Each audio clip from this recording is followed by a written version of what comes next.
It's just under 120 years since Henry Lawson, our revolutionary poet, wrote his diatribe against the Queen, the ordinary woman that the English call the Queen.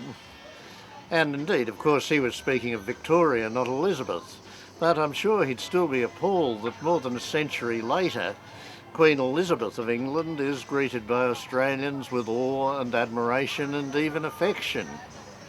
Of course, unlike Victoria, Queen Elizabeth is, by title and by law, the Queen of Australia, our undisputed head of state.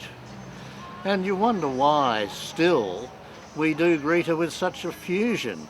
I mean, she was first here nearly 60 years ago. We've had 12 different Prime Ministers since then.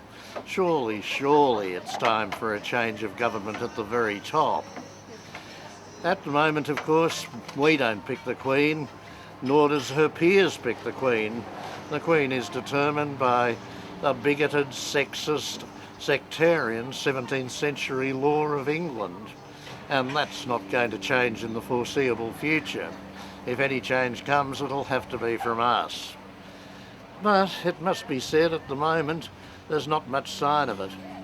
We know that the Queen lives in England, is English, visits Australia as infrequently as she can get away with, and barracks against our side at Lords during the Ashes test.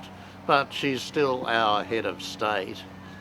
There must be something genetic about it. I mean, Australians pretend to be democratic, but we're still very taken by the mere idea of royalty. And let's face it, nothing could be royaler than this ageing British boiler.